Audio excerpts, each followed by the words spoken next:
샬롬 할렐루야. 마태복음 16장 16절. 시몬 베드로가 대답하여 이르되 주는 그리스도시요 살아계신 하나님의 아들이시니이다. 아멘. 고린도전서 2장 13절. 우리가 이것을 말하거니와 사람의 지혜가 가르친 말로 아니하고 오직 성령께서 가르치신 것으로 하니 영적인 일은 영적인 것으로 분별하느니라. 아멘. 아까 그것이 함이었어요. 함제비, 그 네모난 함. 함은 옷이나 물건 따위를 넣을 수 있도록 네모지게 만든 상자입니다. 함제비였어요. 제목은 쉴레입니다. 마태복음 16장 13절을 보면 예수님께서 사역하시다가 가이사랴 빌립보 지방에 이르러 제자들에게 사람들이 인자를 누구라 하느냐라고 물으십니다. 당시 바리새인이나 악한 사람들은 선만 행하시고 권능을 베푸시는 예수님께 미혹하는 자다, 귀신의 왕 바알셉을 지폈다 하며 악한 말로 비방하였지요. 그러나 제자들은 이런 악한 자들의 말을 전한 것이 아니라 더러는 세례 요한, 더러는 엘리야, 어떤 이는 에레미야나 선지자 중에 하나라 하나이다 라고 선한 말만 전해드렸습니다.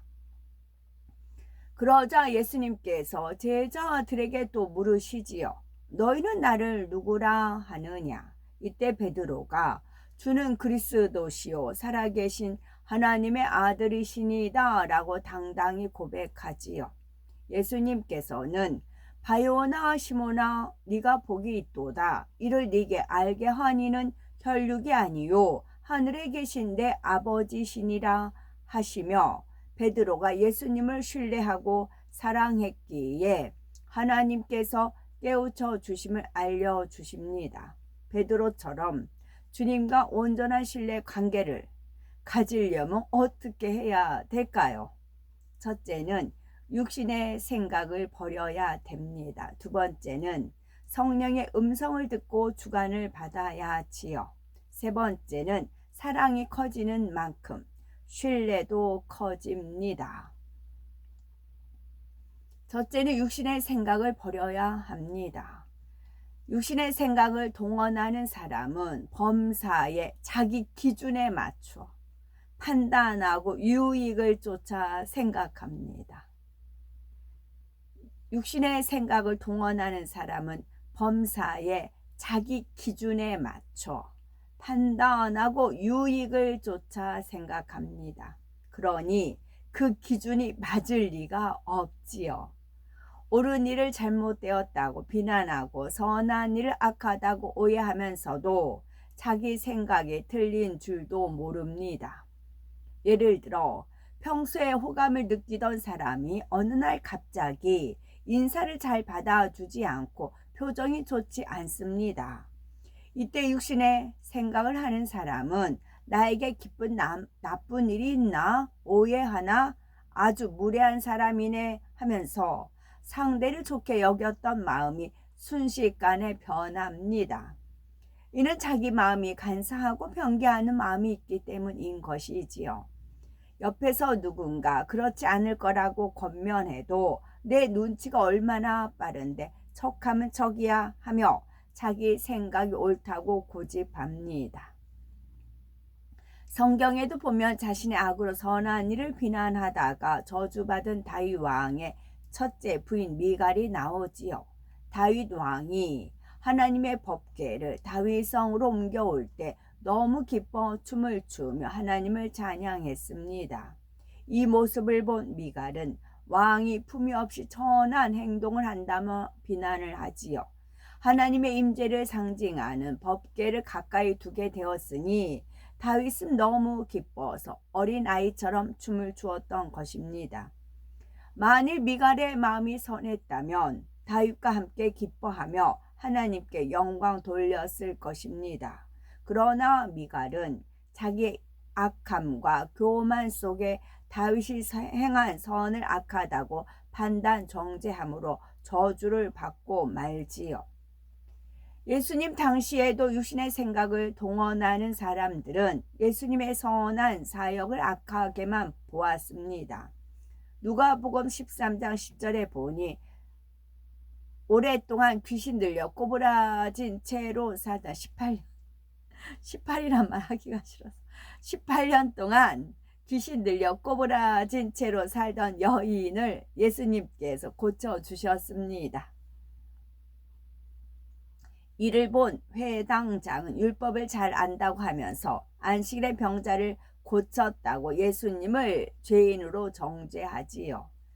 회당장은 하나님 권능이 나타났다는 것도 비참한 삶을 살았던 사람이 하나님의 사랑을 체험한 것도 생각하지 못했습니다. 만일 회당장이 자신이 치료받았다면 안식일을 범했다고 싫어했을까요? 그만큼 사랑과 선이 없었기 때문에 자기 의와 틀에 맞춰 판단 정죄하면서 그것이 하나님의 뜻이라고 고집했던 것입니다. 주님과 온전한 신뢰를 이루려면 육신의 생각을 철저히 깨뜨려야 합니다. 신령한 일은 신령한 것으로 분별하라는 말씀처럼 영의 생각을 해야 영의 마음을 이해하고 신뢰할 수 있습니다. 선한 것을 선하다고 깨닫지 못하게 하는 악을 발견하여 철저히 깨뜨려 버리고 영의 생각만 해야 되겠습니다. 선한 것을 선하다고 깨닫지 못하게 하는 악을 발견하여 선하다 그러면 선하다라고 느껴야 돼요. 근데 이 선한 걸 선하다고 느끼지를 못해요. 그게 본인이 악이 있는 겁니다. 그 악을 발견해서 철저히 깨뜨려 버려서 영의 생각만 해야 됩니다. 그리고 육신의 생각을 철저히 깨뜨려야 신뢰를 이룰 수 있다. 그 말씀이고요. 이제 그 버스 한 대 45인승인데 지금 올라서 그 한 대 60만 원 부른다고 하더라고요. 그러면 사람이 한 20명만 탔어요. 그럼 기사님 빼고 거기 이제 총 책임자 빼면 18명이 지금 10만 원씩 걷어요. 그리고 이제 밥은 그쪽 팀에서 사주기 때문에 그렇고 가는 이제 10,000 원씩 걷어요. 그러면 18, 그것도 18이네. 18만 원이 이제 걷어줘야 되잖아요. 근데 이제 여자분이 연세 든 여자분이 두 분이고 제가 그래도 그분들보다 20년, 24년 아래입니다. 그러니까 저를 막내 해가지고 제가 이제 돈을 걷는 걸 했어요. 당연히 10,000 원씩 쭉 걷습니다. 스님이 한 분이 탔어요. 돈을 안 줘요. 에? 근데 그랬어요. 그랬더니 없대요. 없는데 왜 타? 없는데 왜 타냐고요. 자격 기준 첫째 10,000 원을 지참이에요. 돈 없대요. 근데 탔어요. 그래서 여기 스님 10,000 원 없어서 10,000 원 못 걷습니다 하고 제가 이제 지나갔어요. 그때 어떤 이제 신사분이 점잖은 분이 계세요. 그분이 지갑에서 10,000 원 주시더라고요.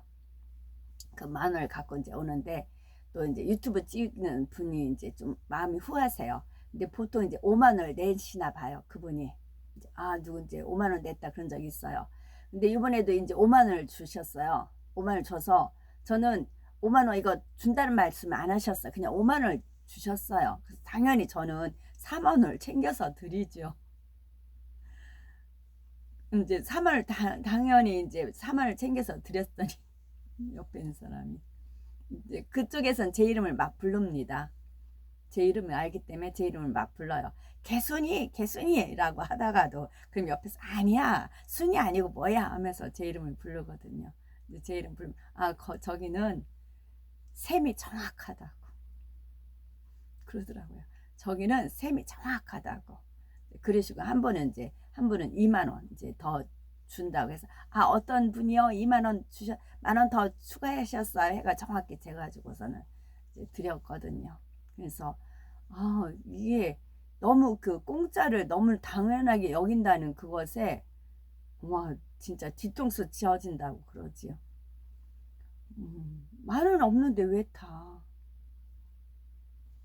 그러더라고요. 어디 가도 저는 돌멩이입니다. 어디 가도. 그러니까 이제 당연히 그 이제 중 스님이 있으니까 그 이제 행사장에 그쪽 팀들이 또 거기 그 종교예요. 그러니까 제가 싫어요. 또 그런 것도 있어요. 반반 섞여요. 어딜 가나 부딪힙니다. 두 번째는 성령의 음성을 듣고 주관을 받아야 합니다. 그래서 저 평택 가면 편해요. 평택 가면 거기는 이제 아는 사람만, 그 이제 그 연세 아흔 분하고 저하고 그 이제 그 여자 어르신하고 또 한 분 있어요. 이제 종교는 이제 짬뽕인 종교이에요. 짬뽕이에요. 저한테 문자 오면 부처신, 알라신, 뭐 예수신 뭐 해가면서 이렇게 그런 글을 저한테 보내신 분이 계십니다. 그렇게만 있어요. 그러니까 거기서 마음껏 행동해도 걸리지는 않아요. 계속 읽겠습니다. 성령의 음성을 듣고 주관을 받아야 합니다. 악을 버리고 육신의 생각을 버리는 만큼 성령의 주관 받을 수 있습니다.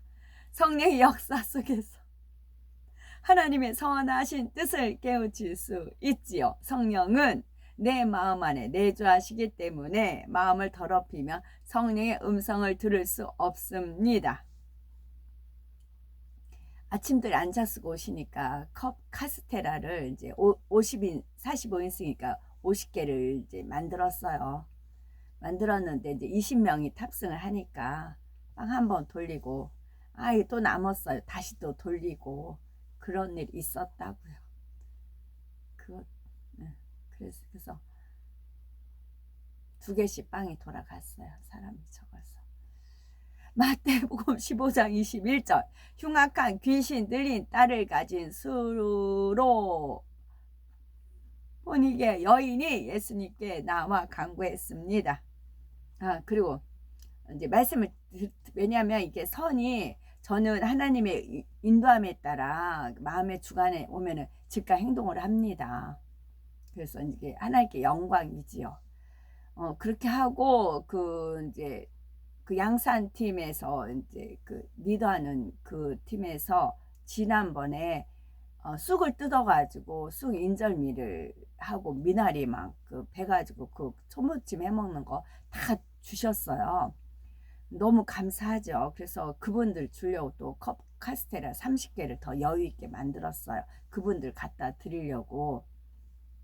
그리고 그분들이 이제 점심 우리를 이제 사주시거든요. 어느 식당에 갔는데 그 식당에 갔는데 음식이 배도 고프고 남자분들이 우리 셋 빼고 다 남자분들이니까 그러니까 시장 하시니까 반찬을 계속 추가로 반찬도 조금씩 담으니까 4사람 앉혀놓고 반찬을 조금씩 담으니까 젓가락 한 번씩 하면 없어요. 그러니까 반찬 더 달라고 막 그러니까 어떤 남자분은 아예 가가지고 막 잔뜩 담아가지고 오시고 그래요. 그러니까 서빙 하신 분이 이제 여자분이 인상을 찌푸리시지요. 근데 남자분들은 시장 하시니까 그런 모습이 안 보이는 겁니다. 그랬을 때 주님께서 정말 주님이십니다. 주님께서 빵 그러시더라고요. 맞다. 그래가지고 이제 얼른 가가지고 이제 차 안에 있었어요. 이제 카스테라 막 집으니까 5개였어요. 5개. 그래가지고 그 서빙 하시는 분한테 우리가 이제 어깨 도닥거리면서 우리가 많이 먹어서 죄송하다고 그러면서 카스테라를 5개를 이제 앵겼어요. 그랬더니 복 많이 받으시라고 저한테 그러시더라고요. 그리고 나서 이제 나머지는 그 양산팀한테 주었지요. 그리고 나니까 주님께서 이분들도 저녁에 그쪽 남산 식당이었는데 그쪽 가서 저녁 식사를 할 거란 말이죠. 우리가 밥 먹은 것도 계산하고 그랬을 때 빵 얘기가 나오지 않겠느냐 이제 그러신 겁니다. 지극히 작은 일이에요. 지극히 작은 일이고 그런데도 하나님께서 이렇게 뭐든지 매끄럽게 이렇게 돌아가게끔 한다는 거지요. 그런 선을 의도적으로 한 게 아니고 저는 즉각 주님이 오더가 마음에 감동이 와서 움직입니다. 그 손길을 한 사람, 두 사람, 세 사람이 본다는 거예요. 그러다 보면 그들 마음에 감동이 온다는 것이지요. 그렇다고요. 그래서 선이 먼 게 아니라고요. 선이 멀고 돈이 많이 들어가고 힘든 것이 아니라는 거예요. 마음이에요, 마음. 상대를 배려하는 마음이 있으면 주님께서 감동을 딱 주시면 그대로 움직이잖아요. 여기서 아까도 성령의 음성을 듣고 주관을 받아야 한다 그러잖아요. 그랬을 때 이제 뭐든지 매끄럽게 이제 돌아가는 것이지요.